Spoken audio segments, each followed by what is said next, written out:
Hello gentlemen, back in Blighty, back on Greenwich Hill. Nice view of the city, fairly clear, decent day, bit of sun, a little bit windy, but all good. What am I going to talk to you about today?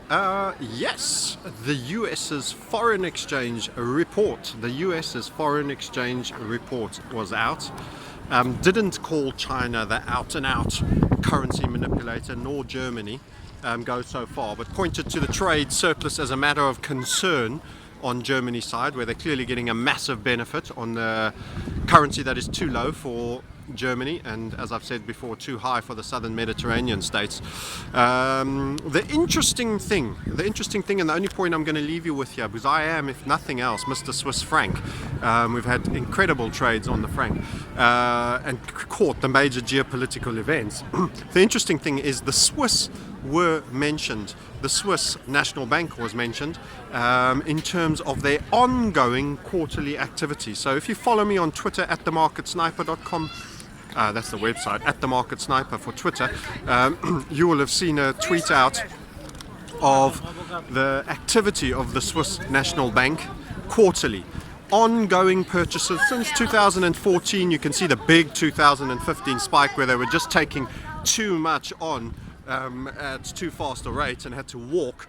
But the notion that they've given this up, and this is what I continue to say on my charting when I do the more technical sides of my assessments, and there will be more of those now that I'm back at my desk, is that the Swiss franc is continually looking like it is set up to roll over, and it's being defended. And I keep saying I suspect, I can never prove, but I suspect bank behavior in here. When we were holding a level and we got spiked, run out, we were looking for shorts. We actually took small losses there, in fact. So they've still got ammo in terms of their preparedness to buy up euros and sell their own currency down. But now Trump's report on FX is specifically fingering the Swiss for suppressing their own currency. And once again, they will very quickly be called manipulators if this is deemed to continue or to go to a level that displeases America.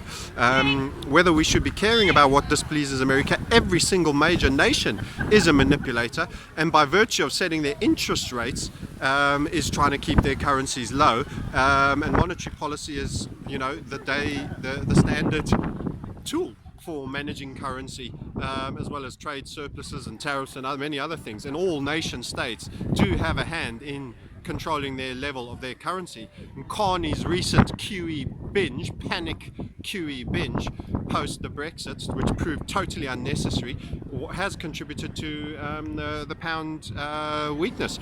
But anyway, all that aside, so the key point from this report for me is once again that the Swiss are being highlighted for their active euro buying. Now remember, you can only eat so many of them bad pies, and they are getting tummy full. So we'll be watching technically for failures of the euro against the Swiss franc. Remember, we're in a large term head and shoulders on that, and we've had a nice little squeeze that led to a breakdown, but subsequently it based out and has since been spiked back up. So I expect that a fair amount of buying of the euros will have had to have taken place during that period. Now we're heading into the French election. They will do just like they did. Many people forget when we predicted January for the peg to fail, 2015. People forget that Draghi was about to speak in and around January. Once they got word of the script that Draghi was going to say, and you know, he was going to print more euros, they walked from their floor. They'd already eaten enough of those pies, and they knew they were going to have to eat a whole bunch more if there was any chance of holding that floor, and they just walked from it completely. So we're going to get into a situation again where they're stuck with too many euros, and we've got a French election to come. Now, you know, the Dutch was a damn squid in terms of that, and that was our hope for an early move down on the Euro USD. But the core nations are now coming, you know, the real core, big core. It's not to say the Dutch aren't, but they're not the significant scale of France. And we'll have to see how it pans out there. That doesn't mean I'm calling for Le Pen. I am just calling for all surveys, though, to underestimate the Le Pen and anti-immigrant vote. That is proven to be a theme. Why? Because the people that they do with their internet polls are all your metropolitan elites that are middle class, on the internet a lot and office bound. They don't capture the older age people, they don't capture the blue collar people, and they don't catch the smart intellectuals that see the downfall of the euro and don't participate in that kind of polling. So they will always underestimate the threat of that voter, and turnout is key.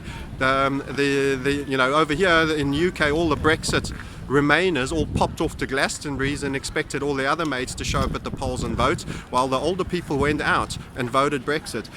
So there was an age element to it as well. So we'll see what happens on all of that. But we want to keep our eye on the Swiss franc and remember that the Swiss National Bank is an every quarter's in, and I put up the amounts. You can see how many euros they are buying every single quarter, even since 2016. So continually the euro is being propped up by a significant currency. It's not the biggest nation in the world, but it's a very, very first world nation, very expensive to live in, Switzerland, and they have the problem of all those nations wanting to move euros into Swiss bank accounts denominated in francs and get out of their euros. So they're having to hold the other end of that equation and sell Swiss franc and be buyers of euros. So we'll see what happens. Watch the Swiss franc, and we would love to catch another mega move on that. So that's my little update for you for Easter. Have an amazing Easter. Thank you for the support throughout the year, and first quarter in the bag. You know, this year's whizzing by. We're already into the second quarter with April, and now it's Easter. So have an amazing time, and get in touch regarding your trading. Next opportunity will be July for Trading Metamorphosis program. We're going to be getting onto those charts, and there's some exciting developments coming, a number of which I'll be talking about in future clips. Speak to you later. Bye bye.